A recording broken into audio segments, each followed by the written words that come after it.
Então, Mateus 28, a partir do versículo 18, Jesus está se despedindo dos seus discípulos, ele vai ser elevado aos céus, ele se reúne com eles e faz a seguinte afirmação, Jesus falando aos seus discípulos: foi-me dada toda a autoridade no céu e na terra, portanto, vão e façam discípulos de todas as nações, batizando-os em nome do Pai, e do Filho e do Espírito Santo, ensinando-os a obedecer a tudo que eu lhes ordenei. E eu estarei sempre com vocês, até o fim dos tempos. Amém, amém. Queridos, esse texto é especial, porque essa ordenança está presente em todos os evangelhos e no livro de Atos. Os evangelhos, nós temos os 3 primeiros evangelhos que são semelhantes, né? Mateus, Marcos, Lucas. João já é uma forma de escrever diferente sobre Cristo. Mas essa passagem, essa ordenança, nós encontramos ela nos 4 evangelhos e no livro de Atos. É muito especial isso, é uma ordem que revela de forma muito clara o que de fato Jesus ordena e espera dos seus seguidores. A continuidade da missão dele, de fazer discípulos dele, fazer pessoas que entendam que a única forma de viver a vida é a imagem e semelhança do seu mestre. É vivendo de tal forma que no nosso dia a dia a gente reflita a imagem do nosso Senhor. A gente imite de forma clara, translúcida, a imagem de Cristo. Essa é a missão que todo seguidor de Jesus recebeu. Viver de tal forma que outras pessoas queiram imitar a Jesus Cristo. Então, os discípulos de Cristo vão viver debaixo da autoridade dele. A gente recebeu uma ordem, não é uma opção, não é uma possibilidade a ser estudada, é uma ordem estabelecida e debaixo de uma autoridade. Toda a autoridade me foi dada sobre os céus, sobre a terra, no cosmos. Vocês estão debaixo dessa ordem, dessa autoridade que me foi concedida. Vocês vão viver a vida de vocês e vocês vão fazer outros seres humanos que desejam imitar a minha humanidade. Fazer discípulo tem que ser uma consequência natural da proclamação do Evangelho. Você vai anunciar a boa nova de Cristo na sua vida, na sua história, no seu dia a dia.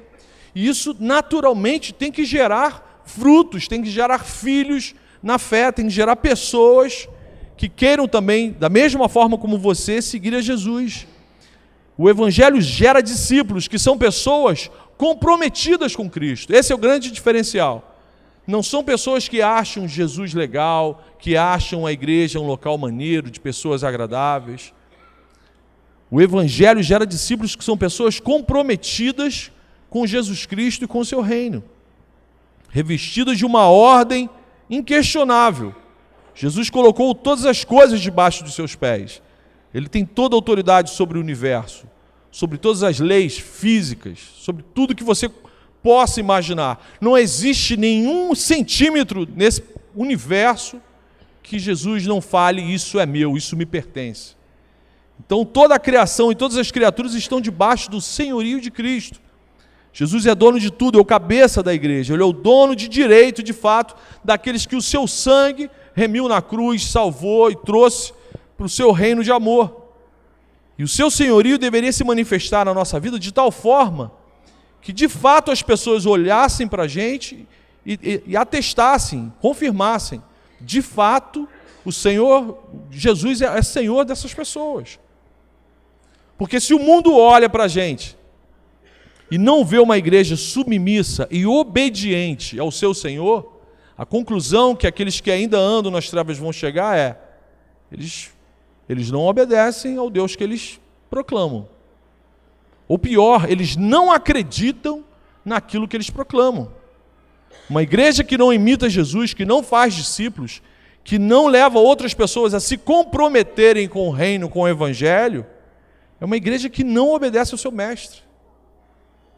Esse é o pior testemunho que um cristão pode dar.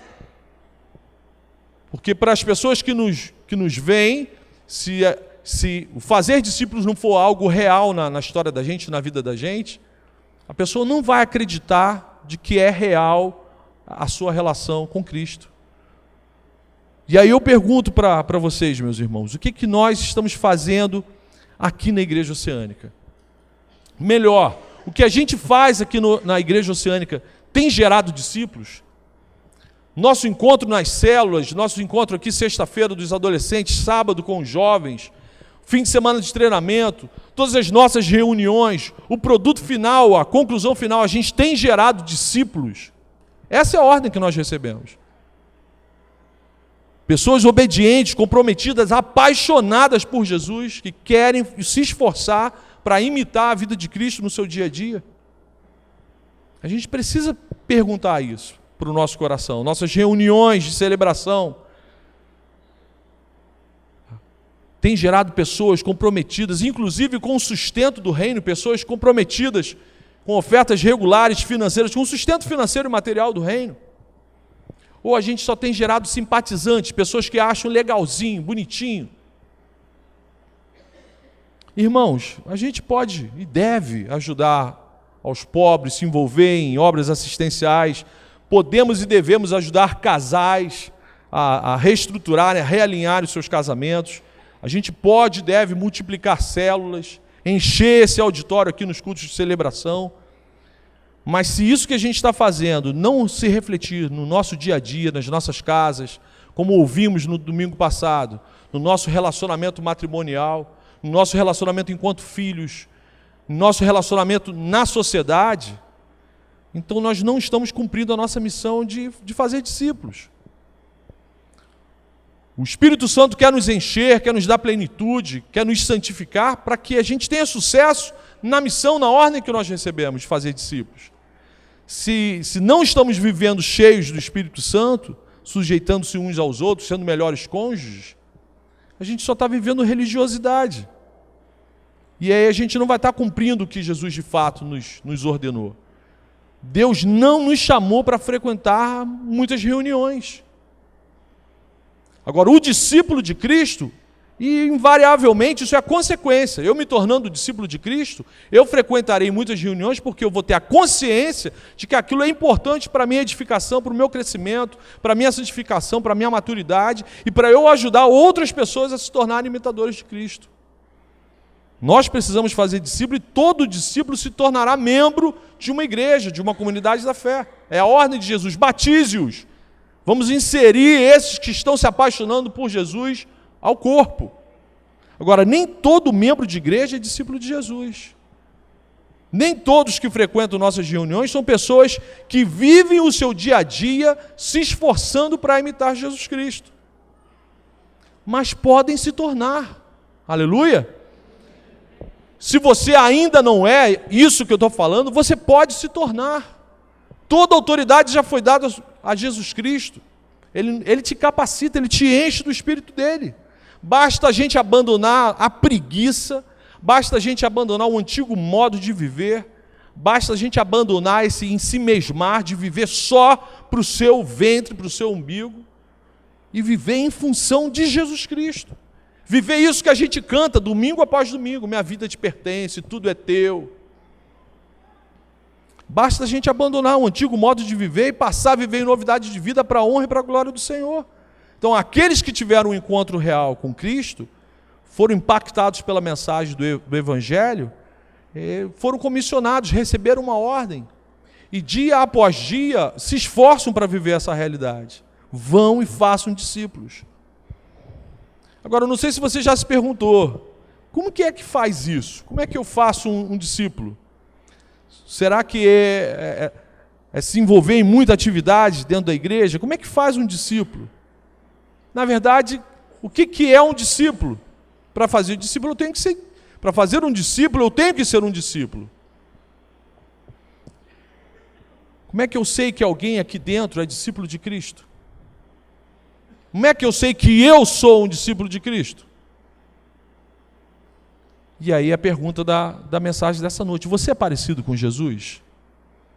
Você é parecido com Jesus? Discípulo de Cristo é aquele que, depois de alcançado pelo Evangelho, deseja viver e fazer aquilo que Jesus faz.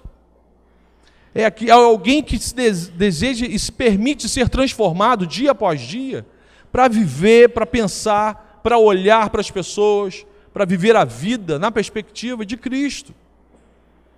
Não basta deixar de fazer coisas equivocadas. como ouvimos no domingo passado. Não é só deixar de um antigo modo de viver, mas passar a viver em novidade de vida, passar a viver com os olhos de Cristo, com a mente de Cristo, com o coração de Cristo, se apaixonando por aquilo que Jesus se apaixona, que são seres humanos, desejando que outros seres humanos tenham a imagem e semelhança de Cristo. E uma definição melhor ainda, o discípulo de Cristo é aquele que vive essa imitação até as últimas consequências. É se envolver de forma radical com o seu Senhor. Essa era a característica desse processo chamado discipulado na Palestina do século I. Era muito comum na cultura dos hebreus, na cultura judaica, terem os rabis, os mestres da lei, e as pessoas escolhiam seguir um determinado mestre, e o que caracterizava o processo do discipulado era que os discípulos imitavam o seu discipulador até as últimas consequências. Não mediam esforços para ficarem parecidos com os seus mestres. Foi exatamente isso que aconteceu com Pedro quando Jesus estava preso no Sinédrio. Ele, numa roda no meio de uma fogueira, uma escrava fala assim: você andava com Jesus, o seu modo de falar, o que acontece? Te denuncia. Você andou tanto com ele, você conviveu tanto com ele, que até o jeito de falar ficou igual ao dele. Como eu gostaria que as pessoas falassem de mim: cara, você fala igual a Jesus. Estou me esforçando, dia após dia, conto com as orações dos irmãos. Essa é a característica de um discípulo: se esforçar até as últimas consequências para ser igual ao seu discipulador, para ser igual ao seu mestre, para ser igual a Jesus. Será que nós estamos aqui ocupando lugares, cargos, atividades dentro da comunidade da fé e seguindo a Jesus até as últimas consequências? Será que isso é uma realidade no nosso dia a dia, na nossa vida? Meus irmãos, menos que isso é pecado. Menos que isso é quase cristianismo. É viver quase cheio do Espírito Santo. Isso é pecado. Isso é um equívoco. A gente ouviu lá no retiro, o pastor Henrique estava falando para os jovens, é impossível a gente levar o cristianismo mais ou menos a sério. É impossível. Ou você leva o cristianismo a sério, ou você não está fazendo absolutamente nada, só ocupando espaço, se enganando e sendo um potencial tropeço para a vida de outras pessoas. Um discípulo de Cristo precisa assumir um compromisso formal, radical com o reino. Eu tenho dificuldades faz parte da minha limitação, mas eu tenho dificuldades para entender como que alguém que se diz discípulo de Cristo toma a ceia, participa da comunhão, mas não se importa com a sua missão, vive despreocupadão, achando que está tudo bom, tudo bem. Como que um discípulo de Cristo passa uma semana sem contatar, sem entrar em contato com pessoas que ele sabe que ainda estão na escuridão, com seu amigo de oração? Como é que ele passa uma semana sem se preocupar com a eternidade de um semelhante? Como que um discípulo de Cristo chega sempre atrasado num evento que é fundamental para a santificação dele, para o processo de maturidade na caminhada dele com Cristo? Chegar atrasado de vez em quando, a gente sofre uma série de problemas que podem fazer a gente chegar atrasado. Só que chegar na hora é uma forma de adoração. Eu falei isso com os jovens no sábado. Você não tem que ser escravo dessa cultura maldita de que chegar atrasado, de que fazer tudo atrasado, deixar tudo para a última hora é absolutamente normal. Não é. Não é. Quando eu chego atrasado num evento porque eu fui displicente, o que eu estou falando na prática é: isso não tem importância para mim, por isso que eu cheguei atrasado. Se eu chego sempre atrasado num determinado evento, eu estou testemunhando, estou deixando claro para as pessoas à minha volta que aquilo não tem importância para mim. É só um rito. Como que um discípulo de Cristo assume uma postura de ser espectador, só assistir, só receber? Me dá, me dá. Eu quero palavra de conforto, hein, pastor? Senão eu vou mudar de igreja, hein? Não contribui financeiramente com o reino, só quando tem vontade. e ainda murmura contra a sua comunidade da fé, onde Deus o colocou. Então, ser discípulo na Palestina do século I envolvia radicalidade. Aqueles homens deixaram profissão, deixaram famílias, deixaram situações, projetos pessoais para trás, e o projeto pessoal de Cristo passou a ser a vida deles. Jesus falou para os seus discípulos: agora vocês vão viver a vida de vocês e vão fazer discípulo de todas as nações. E ele ordena a gente ensinar as pessoas a o quê? A obedecer. Não é viver, faz isso se você conseguir, se der, vai ser show se você conseguir fazer isso. Não. A ordem é ensinar a obedecer. E como que se faz isso na prática? Como que se obedece? Como que se vive a imagem e semelhança de Cristo na prática, no seu dia a dia? Eu separei 2 textos bíblicos para retratar a gente, de uma forma prática, como que discípulos de Cristo, especificamente Pedro, como é que Pedro viveu de forma prática essa imitação do seu mestre. Uma passagem clássica que todos vocês acredito que conheçam, Mateus 14, a partir do versículo 25, onde Pedro anda sobre as águas. Alta madrugada, Jesus dirigiu-se a eles andando sobre o mar. Quando viram andando sobre o mar, ficaram aterrorizados e disseram: é um fantasma, e gritaram de medo. Mas Jesus imediatamente lhes disse: coragem, sou eu, não tenho medo. Senhor, disse Pedro, se és tu, manda-me ir ao teu encontro por sobre as águas. Jesus imediatamente falou: venha. Respondeu ele. Então Pedro saiu do barco, andou sobre a água e foi na direção de Jesus. Até aqui.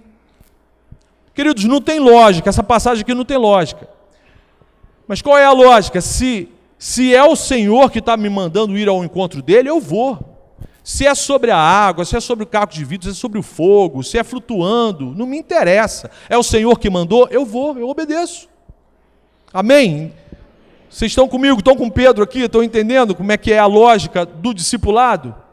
Essa é a lógica do reino. Se o mestre mandou, eu faço, eu obedeço. Eu estou debaixo dessa ordem, eu estou debaixo dessa autoridade. Porque eu fui revestido da autoridade dele. Eu fui comissionado pelo meu Senhor. Se ele me mandou fazer, então eu posso fazer. Não é que eu me torne mágico e poderoso. Não, eu estou debaixo do poder do meu Senhor, do meu mestre. O milagre aqui não é só andar por sobre as águas. O milagre aqui é a obediência. Tanto que quando Pedro deixou de olhar para Jesus, o que aconteceu? Afundou. Então o milagre aqui não é vencer só a lei da física, da gravidade, de andar por sobre as águas. O milagre aqui é a obediência até as últimas consequências. Ele não ficou ponderando que, isso é ilógico, agora eu vou andar por sobre a água, isso é impossível, o barco está balançando, Não. Depois ele fez o estudo e afundou.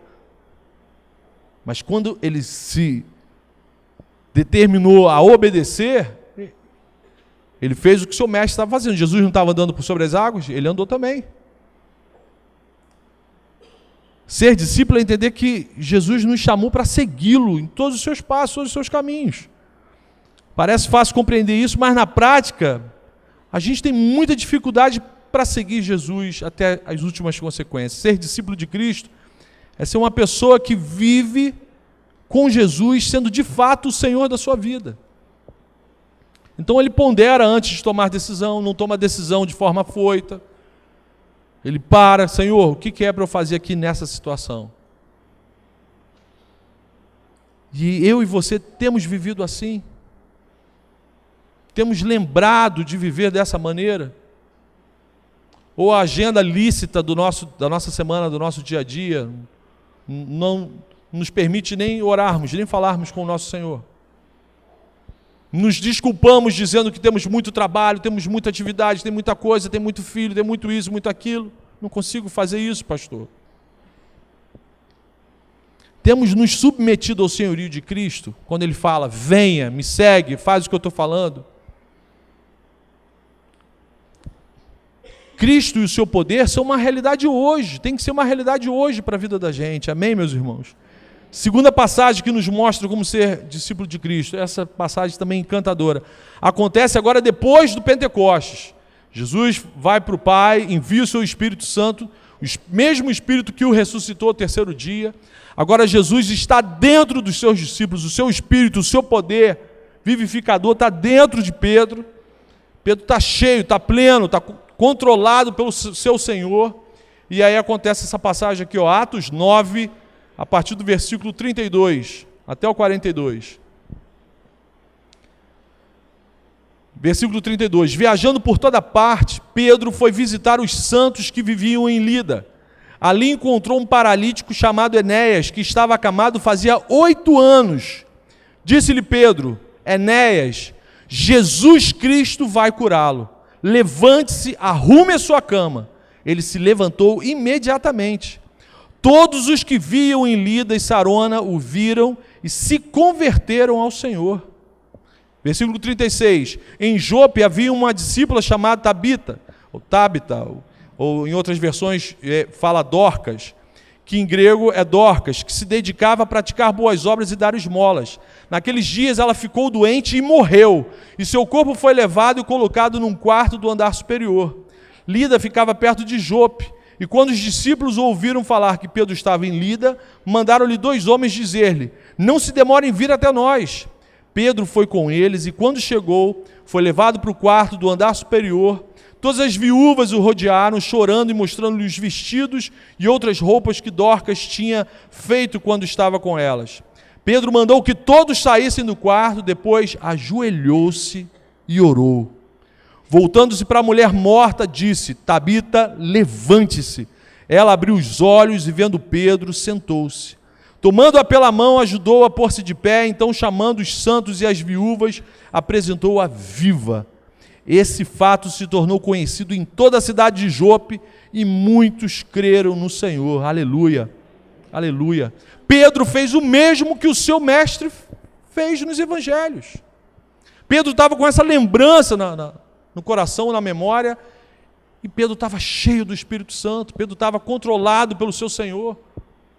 Pedro não fez nada de diferente que ele não tivesse visto o Senhor Jesus fazendo. Fez assim com a filha de Jairo, pediu para todo mundo sair da casa, aquele alvoroço, e deu a ordem, e a morte teve que se retirar e dar lugar à vida. Eu não sei se você percebeu, mas a palavra revela que ao imitar o mestre, Pedro fez muitos discípulos. Muitas pessoas se converteram ao Senhor. Versículo 35. Todos os que viviam em Lida e Sarona o viram e se converteram ao Senhor. Versículo 42. Esse fato se tornou conhecido em toda a cidade de Jope, e muitos creram no Senhor. Aleluia. Isso é ser discípulo, meus irmãos. É imitar o mestre de tal forma que as outras pessoas creem nele, querem segui-lo.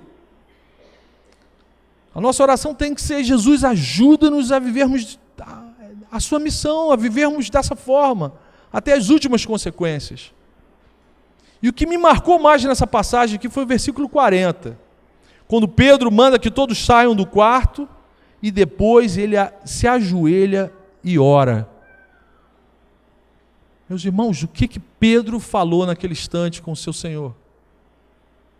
Diante de um corpo já sem vida, expectativas frustradas, pessoas já vivendo a tragédia fora daquele quarto, pessoas chorando, Pedro se coloca de joelho, fala com o seu Deus, com o seu Pai, e aí algo sobrenatural acontece. Qual a diferença de Pedro para o Marcão? Nenhuma. Se eu me deixar ser controlado pelo meu Senhor, se eu viver uma vida santa, cheia do Espírito Santo, o que o meu mestre realizou, eu realizarei. A palavra diz que nós realizaremos coisas maiores ainda do que ele realizou. O que Pedro falou com Deus naquela hora mudou a história daquela cidade. Dorcas depois morreu. Mas aquelas pessoas que viram aquilo ali, muitos creram no Senhor e vão passar a eternidade com Dorcas, com a gente. Você tem falado com o seu Senhor, você tem orado, você tem se colocado de joelho, você tem orado pelas pessoas mortas da sua casa, da sua rua, do seu local de trabalho, pessoas que ainda não conheceram a Cristo, que vivem mortas nos seus delitos e pecados. Você tem dobrado o seu joelho por essas pessoas? Você lembra dessas pessoas? Pessoas, algumas até que já vieram aqui, que já te acompanharam, já sentaram em alguma desses lugares aí. Temos orado pelos nossos amigos de oração. São pessoas mortas nos seus delitos e pecados. Temos intercedido pelas pessoas que não estão vindo mais aqui. Pessoas que um dia você convidou, estiveram aqui contigo, visitaram a sua célula, frequentaram a sua célula, sumiram. Temos imitado o nosso mestre. Meus irmãos, isso precisa gerar incômodo, crise, desconforto na gente, para que sejamos levados a uma vida de novidade de vida. Quem é o Senhor da Igreja Oceânica? É o Senhor Jesus? Amém? Então viva imitando esse Senhor, amém? O que a gente pode fazer de prático? Meu irmão, busque intimidade com o Senhor. Busque intimidade, vida íntima. Para a gente viver plenamente essa missão, a gente precisa estar anexado, conectado na videira verdadeira. A gente precisa estar recebendo isso, esse poder, essa autoridade do Pai. A gente precisa compartilhar o Evangelho. A gente precisa criar oportunidade. Em qualquer momento, você tendo contato com outro ser humano, compartilhe o Evangelho, peça sabedoria ao Senhor. Terceira aplicação, se torne amante das Escrituras. O nosso Mestre, o Senhor Jesus, diz que a gente vive de forma errada, equivocada, porque nós não conhecemos as Escrituras nem o seu poder. Por isso que a gente vive aquém, a gente vive sempre no quase. Hoje é dia de você se inscrever no fim de semana de treinamento. Não deixa para fazer isso na última hora, não chegue atrasado nesse evento. Seja amante da palavra de Deus, seja estudioso, o Espírito Santo vai te santificar, vai te encher, vai mudar a sua imagem e vai deixar você mais parecido com Jesus através das Escrituras.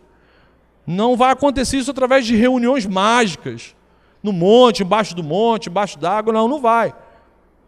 É diante da palavra de Deus, é estudando, joelho dobrado, orando, falando para o Pai, perguntando para o Pai.